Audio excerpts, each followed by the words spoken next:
Bonjour à toutes et à tous, bienvenue dans ce nouveau témoignage. Alors aujourd'hui, j'ai le plaisir et l'honneur d'accueillir Caroline Bachot qui va donc nous expliquer son expérience avec le burn-out et qui va aussi surtout nous présenter son entreprise. Donc aujourd'hui, elle est entrepreneur et elle vit de sa passion, donc on aura l'occasion d'analyser tout ça en détail.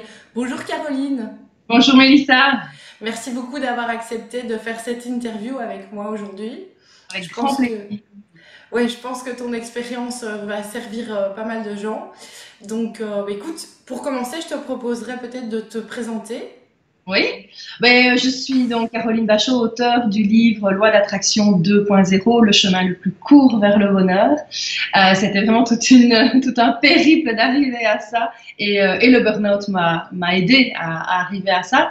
Et aujourd'hui, oui, je suis entrepreneur. J'étais banquière dans une autre vie pendant près de 20 ans. J'étais directrice de banque et puis il y a eu pas mal de changements. Et aujourd'hui, j'accompagne majoritairement des femmes entrepreneurs qui veulent développer un projet mais qui ne savent pas très bien vers quoi aller, ou des entrepreneurs qui sont déjà en activité, qui veulent passer à un niveau supérieur, qui veulent se positionner en tant qu'experts au moyen d'un livre utilisé comme outil marketing et qui, en fait, ont parfois des difficultés parce que la vie d'entrepreneur, c'est pas un long fleuve tranquille, enfin, la vie en général de toute façon. Et j'utilise tous les outils du développement personnel au service du développement d'entreprise, mais j'accompagne aussi des personnes en changement de vie privée, personnelle, et notamment des personnes en burn-out. D'accord, super. Et donc, tu habites de quel côté? Tu as des enfants? Tu es Oui. mariée? Je suis namuroise, pure souche. J'habite maintenant dans le Condro, mais mon cœur reste à Namur. J'ai deux enfants, deux garçons. Alexandre qui va avoir 12 ans et Arthur qui a un peu plus de 10 ans. Je suis mariée et voilà, ça c'est ma situation actuelle. Super. Mais écoute, on va faire un petit retour en arrière. Si tu pouvais nous expliquer un petit peu dans quelle fonction, dans quelle situation professionnelle et personnelle tu étais au moment où il y a eu cette expérience du burn-out. Mais en fait, donc, comme je disais, j'étais banquière pendant oui, une vingtaine d'années, directrice de banque, et voilà, le secteur bancaire, comme d'autres secteurs, hein, il y a beaucoup de pression, et j'adorais mon métier, vraiment, j'aimais ça. Et puis, à un moment donné, j'ai divorcé, puis j'ai rencontré mon deuxième mari, très rapidement, on a eu nos enfants, ce qui quand même, parce qu'on parle moi, j'ai connu le burn-out professionnel, mais le burn-out parental aussi. D'un sujet un peu tabou d'ailleurs, mais j'aime aussi en parler, c'est important. Et donc, voilà, j'ai eu mes deux enfants coup sur coup, il y a 16 mois d'écart entre les deux, un poste comme ça de direction. Et pour moi, à cette époque-là, en tout cas, comme je suis quelqu'un d'entier, pour moi, je ne pouvais pas à la fois être bonne directrice de banque et bonne maman. Et donc, il a fallu faire un choix. Enfin, je me suis imposé ce choix et j'ai décidé de ne plus être directrice, de demander pour redevenir simple employée, ce qui n'a pas été simple, évidemment. Mais ma direction a accepté. Et puis il y a eu, enfin voilà, je suis tombée sur un jeune directeur qui avait peur de moi, il avait peur que je prenne sa place. Je me suis dit, écoute, t'es un peu con parce que je viens de la quitter, c'est pas pour la reprendre. Hein, enfin. Et donc il y a eu pas mal de harcèlement moral, harcèlement sexuel, enfin c'était vraiment pas chouette. Et donc, comme on dit dans ces cas-là, d'un commun accord, nous avons mis fin à notre collaboration. Sauf que c'était pas un commun accord, moi je voulais pas quitter, mais quelque part, inconsciemment, il y avait déjà un chemin qui était en train de se faire. Et la loi d'attraction est parfaite. Hein. Quand tu ne vibres plus pour quelque chose, l'univers, il te pousse dans une autre direction. Et voilà, c'était vraiment le coup de pied au derrière pour changer de direction. Mais pas encore vraiment prête à me lancer dans l'entrepreneuriat, ou en tout cas en activité complémentaire, oui, mais pas à temps plein. Et j'ai toujours voulu enseigner. Et donc, je me suis dit, voilà, c'est l'occasion d'aller dans l'enseignement. Très vite, 15 jours après, je trouvais une place dans une école à Namur, une école un peu poubelle, j'ai envie de dire, même si j'aime pas ce mot-là, mais c'était des gosses qui étaient jetés de toutes les autres écoles, des enfants qui étaient placés en IPPJ, des fils de truands, enfin des trucs, je ne savais même pas que ça existait moi. Et donc me voilà, après un gros changement, parce que quand tu vis pendant 20 ans dans un poste à haute responsabilité, dans une grosse boîte, tu t'identifies à la boîte. D'ailleurs, les directeurs, on disait la banque c'est nous. Aujourd'hui, je me rends compte de la gravité de cette phrase. tu fais plus qu'un en fait, mais toi là-dedans. Tu perds aussi tes repères, ta personne, tu vois. Et, donc voilà, ce changement, je me retrouve dans ce milieu de l'enseignement, j'avais quelque part idéalisé. Et puis la réalité, elle est tout autre, évidemment, surtout dans ce milieu-là. En plus, et l'enseignement, c'est pas un milieu facile non plus. Et j'ai tenu 2 mois. Et j'ai tenu 2 mois, je me suis effondrée.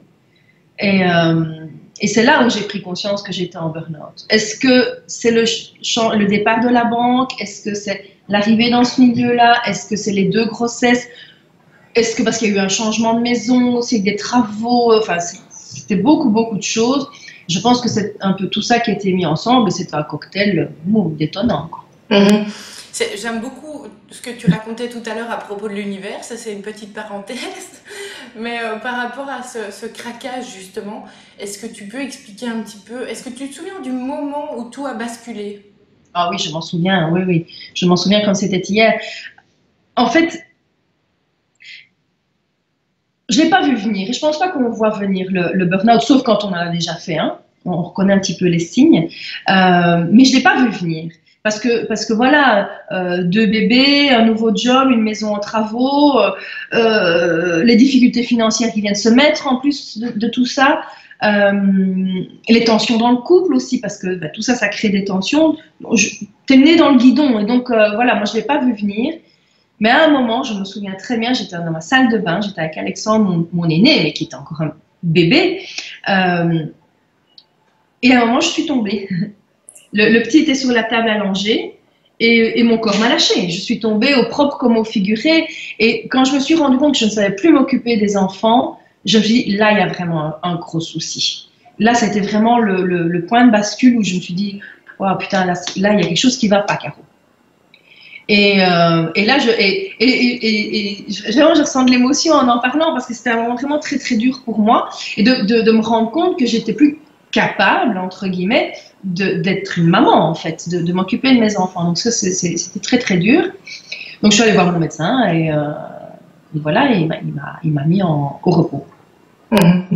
Donc c'est lui qui a mis le mot burn-out sur ce qui t'arrivait ou tu avais déjà conscience que c'était ça? Non, là j'en ai pris conscience, oui, là j'en ai pris conscience, oui, tout à fait. Et comme j'étais dans l'enseignement à ce moment-là, hein, dans cette période un peu transitoire, j'ai évidemment reçu le médecin contrôle, hein, ça va très vite dans l'enseignement, qui, en fait, je ne dois pas faire les choses comme les autres, moi. En général, les personnes en période dépressive, on fait pas plutôt léthargique, en train de pleurer, avachie dans le divan. Ben moi, pas du tout. J'étais plutôt speed et avec des moments très, très hauts et très bas, mais plutôt speed. Et donc, comme lui ne me voyait pas en burn-out, il m'a envoyé chez un psychiatre. Et donc, j'arrive chez cette jeune femme et elle me pose des questions et je lui parle comme je te parle là maintenant. Donc, elle aussi, elle dit, mais cette personne-là, elle n'est pas en burn-out. Et parce que je parlais beaucoup, je ne sais plus le mot qu'ils ont utilisé, il y a un mot médical pour ça. Et donc, je ne rentrais pas vraiment dans les cases, comme d'habitude. Mais voilà, finalement, j'étais quand même en burn-out et ça a duré quasi toute l'année scolaire. Et puis, ça a été quelque part, de nouveau, le coup de pied au derrière pour me lancer pleinement dans mon activité indépendante. Et la plupart des gens que j'accompagne ou que je rencontre aujourd'hui qui ont vécu un burn-out, c'est vrai que quand on est dedans, c'est la merde, mais après, quelques mois, quelques années après, on se dit, mais c'est la meilleure chose qui me soit jamais arrivée. C'est vrai. Je peux aussi le dire par expérience. Et c'est intéressant ce que tu dis par rapport à la façon dont tu as vécu ton burn-out, parce que moi j'ai une hypothèse, c'est qu'il y a vraiment 1000 façons différentes de le vivre. Et là, tu sembles confirmer ce que je pense, donc c'est très bien. Et donc tu m'expliquais qu'il y a eu donc l'arrêt de travail qui s'est poursuivi toute l'année scolaire, donc jusqu'en juin. Et pendant cette période-là, à quoi ressemblaient tes journées? Qu'est-ce que tu faisais? J'étais un peu partagée parce que comme j'étais à la maison et que j'avais mes 2 bébés, je me dis il faut que je m'occupe de mes enfants. Je ne vais pas aller les mettre chez une gardienne alors que je suis là. Je vais faire une économie de sous et je vais passer du temps avec eux. Or, heureusement, mon mari m'a dit non, pas question. tu dois te reposer. Et puis en plus, il y avait des travaux. Hein. On a beaucoup fait nous-mêmes. Donc on a décidé de mettre quand même les enfants chez la gardienne. Et ce qui était un peu dur au départ. Et puis finalement, c'était très bien que ça se passe comme ça. Mais mes journées, j'étais pas au lit toute la journée. Hein. J'étais très active. Donc c'est là où le burn-out, parce que le burn-out au départ était vraiment en lien avec le boulot. Aujourd'hui, il y a différents types de burn-out, mais qui est un autre mot pour dépression, hein, tout simplement. Mais c'était vraiment, je ne suis pas capable de retourner travailler. Je suis capable de faire plein de choses chez moi, dans ma vie, mais je ne suis pas capable de retourner dans le milieu professionnel. Et donc sur cette base-là, comment tu as pu développer ton activité? Comment ça s'est passé chronologiquement? Ben, je me suis lancée, à l'époque j'étais pas coach, j'étais pas thérapeute, j'étais sophrologue, parce que j'ai fait 2 ans d'études pour être sophrologue, et massothérapeute. Et donc je me suis installée. Évidemment, l'agenda n'est pas rempli quand tu t'installes, surtout en pleine campagne où j'étais. Et donc j'ai fait un petit peu de publicité dans un tout boîte comme ça, distribuer mes cartes de visite dans les magasins de proximité, etc. Donc j'avais 3 clients par semaine. Tu rames un petit peu là, hein, pour payer tes courses. Donc ça met une pression en plus, ça met un stress en plus. Et puis jusqu'au jour où j'étais invitée par via à une journée sur la confiance et l'énergie. Donc c'était une journée de développement personnel, je ne savais même pas ce que c'était. Et là, je me dis, bon, c'est quoi ces gens-là qui ont l'air tout heureux, machin. Et on a cassé des planches, enfin des trucs un peu de fou. Et on a fait de l'EFT, on a tapoté. Et puis à la fin de la journée, le coach propose un programme d'accompagnement pour développer le business pour les coachs et les thérapeutes. Et je dis, ça c'est pour moi. J'étais dans une couveuse d'entreprise qui ne me convenait absolument pas parce que voilà, les accompagnants, ils sont encore dans l'ancien paradigme où j'échange mon temps contre de l'argent et moi je savais que ce n'était déjà plus juste ça, qu'il fallait trouver un autre business model avec une plus haute valeur ajoutée. Les formations qu'ils offraient, c'est un peu ras des paquets, enfin ça ne me convenait pas. Et là, ça me parle. Oui, ce gars, il me parle. Mais ça coûtait 6 000 €. Et moi, je n'avais pas un rond, tu vois. 6 000 € il y a 10 ans. Donc, c'était une bonne somme, quoi. Et je rentre et je dis à mon mari, je dis, écoute, voilà ce qu'il propose, le gars. Et il me dit, fais-le. Je dis, oui, mais attends, les sous, on les a pas. Il me dit, mais c'est pas grave, tu les trouveras. Tu obtiens toujours tout ce que tu veux de toute façon. Je dis, oui, c'est vrai. Et donc, j'ai décidé c'était un 21 novembre, j'ai décidé de suivre ce programme. Je me suis inscrite début décembre, mais le programme ne commençait que mi-janvier. C'est long, hein, 1 mois et demi quand tu fais quelque chose. Et alors, ce qui est magnifique, et ça je ne le savais pas encore à l'époque, la loi d'attraction a joué pour moi. Mais dès que je me suis inscrite, sans avoir les sous, et maintenant je fonctionne toujours comme ça, je m'inscris puis je trouve les sous, parce que je sais que si je dois attendre d'avoir les sous pour m'inscrire, ça n'arrive jamais. Donc je m'inscris, du jour au lendemain, je suis passée de 3 clients à 10 clients, sans rien faire. Enfin, sans rien faire. Si, en m'engageant quelque part et en envoyant un message très fort à l'univers que par la porte ou par la fenêtre, cet argent, je vais le trouver. Et donc, ils m'ont envoyé les clients pour pouvoir payer mon programme. C'est génial. Et bon, ici, on fait une petite parenthèse sur le burn-out, mais pour les gens qui n'y connaissent absolument rien, est-ce que tu peux décrire en 2 phrases ce qu'est la loi de l'attraction, justement? Oui, la loi d'attraction, le principe de la loi d'attraction, c'est demande, crois et reçois. C'est-à-dire que si tu veux quelque chose, tu te focalises sur ce que tu veux et l'univers va te l'envoyer. Maintenant, pour 80% des gens, ça ne fonctionne pas. Et c'est ce que j'explique dans mon livre, l'attraction 2.0, parce qu'on a des croyances limitantes et la croyance de base est « je ne mérite pas ». Donc, dans mon livre, je propose justement des outils très, très concrets pour pouvoir transformer et libérer ces croyances pour que ça fonctionne pour tout le monde. Parce qu'en général, ça marche pour une place de parking. Alors là, tout le monde connaît, ah oui, je veux une place de parking, boum, je la trouve. Mais quand il s'agit de créer la vie de ses rêves, le job de ses rêves, la relation de ses rêves, l'argent, la santé, etc., ça devient plus compliqué. Et donc, le principe, c'est demande, croit et reçoit. Mais ça, c'est ce qu'on trouve dans tous les livres sur la loi d'attraction. Mais pour moi, il manque deux choses. C'est ce travail sur les croyances limitantes. Et là, moi, je te propose avec l'EFT, qui est Emotional Freedom Technique, qui est une technique de libération des émotions. Et le passage à l'action. Parce que tu as beau demander, mais si à un moment tu passes pas à l'action, il n'y a rien qui va se passer, quoi. Donc, quand l'univers te présente des choses, des personnes, des rencontres, des opportunités, ben non, c'est à toi à les saisir, ou pas. Parce que comme je dis toujours, si tu veux changer quelque chose dans ta vie, il va falloir changer quelque chose dans ta vie. Chouette, c'est super intéressant tout ce que tu racontes, j'aime beaucoup.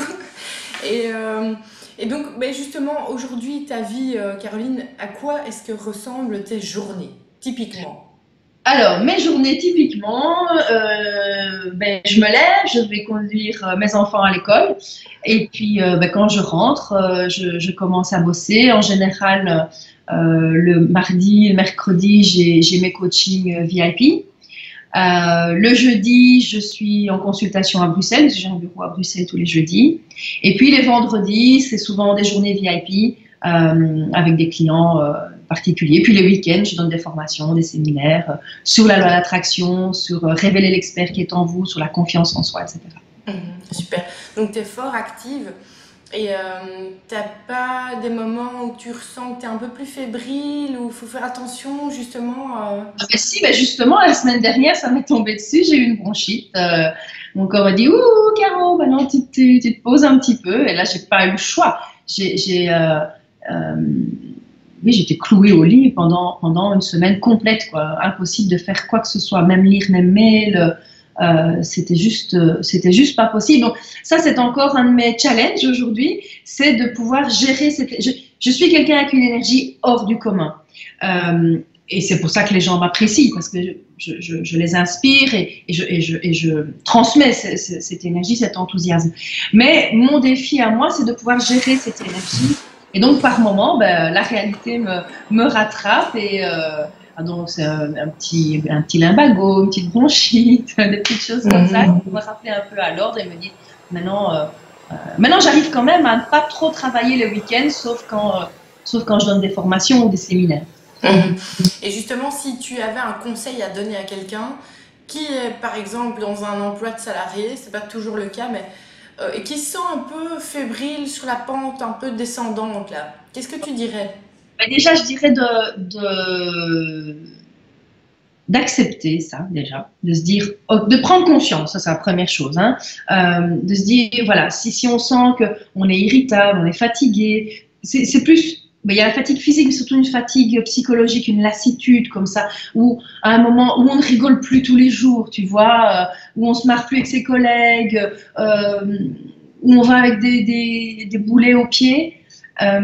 De prendre conscience et d'en parler. Alors, ça peut être un ami, une amie, bien qu'ils n'ont pas toujours le recul par rapport à ça.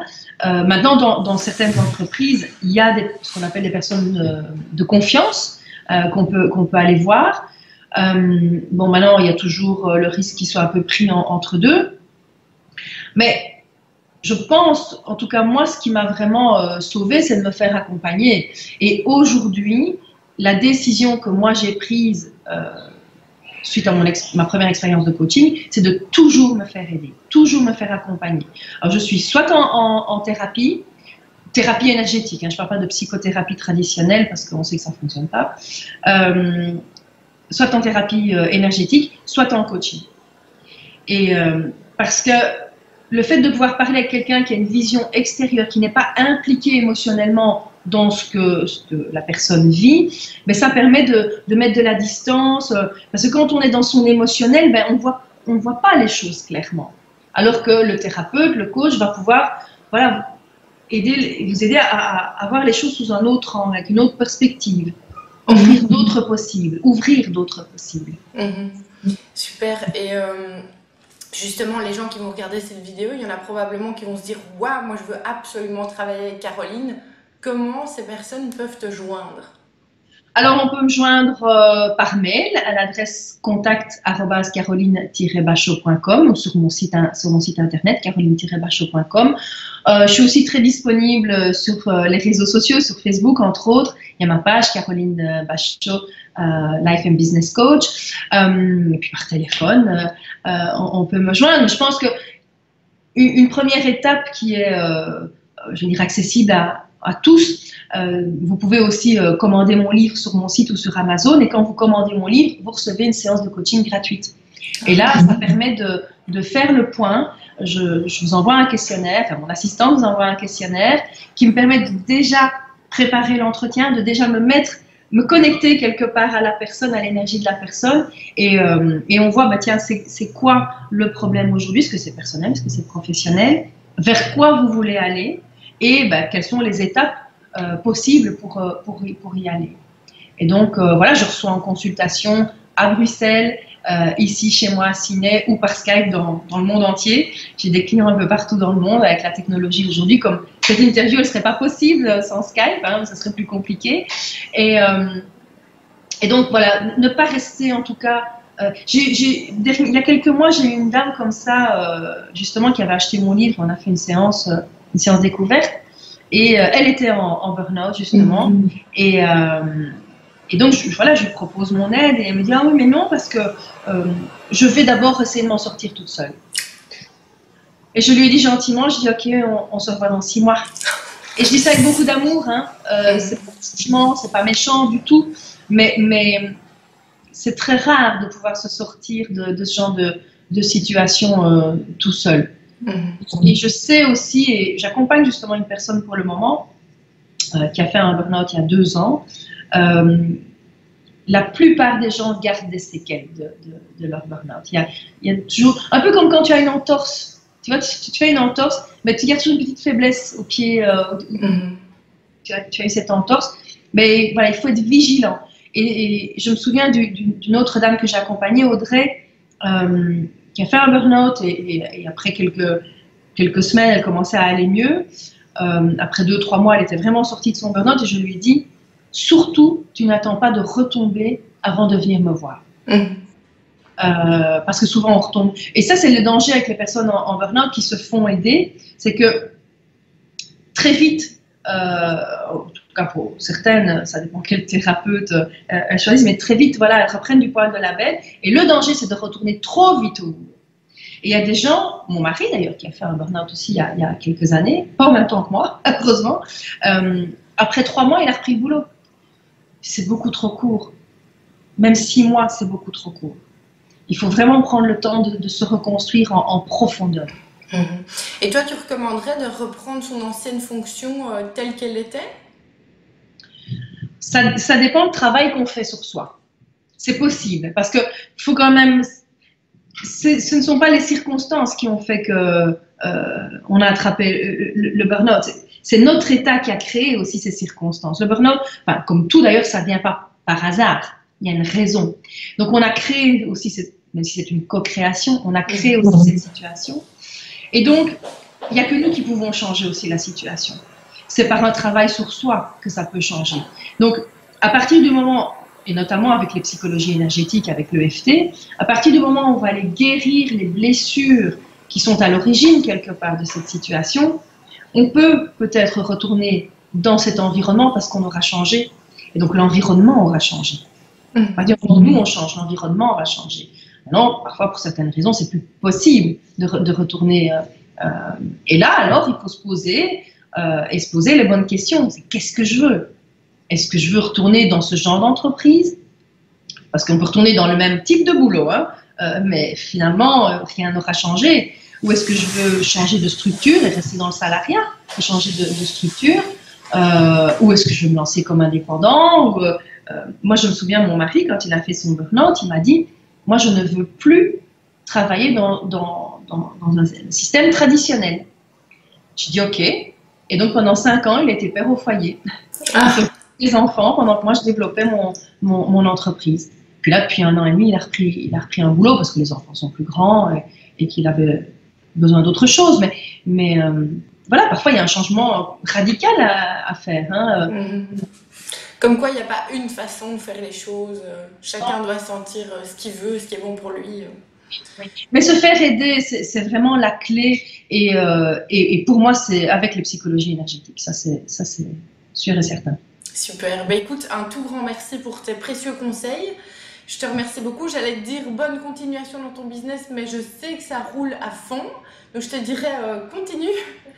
Et je te remercie en tout cas d'avoir pris du temps qui, je sais, est très rare quand on est entrepreneur à ton niveau, pour me consacrer une petite interview. Donc merci beaucoup.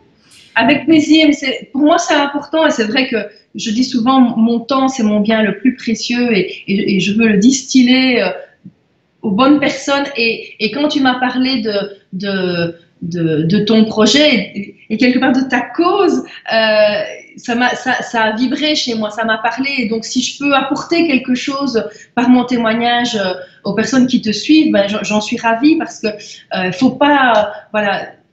Je dis souvent, il n'est jamais trop tard pour avoir une enfance merveilleuse, il n'est jamais trop tard pour avoir une vie merveilleuse, mais il faut se donner les moyens de se faire aider pour avancer. Super. Quel beau message. Merci beaucoup, Caroline. Je te souhaite une belle journée. Mais merci pour toi aussi. Merci. À bientôt. Au revoir. À bientôt, merci.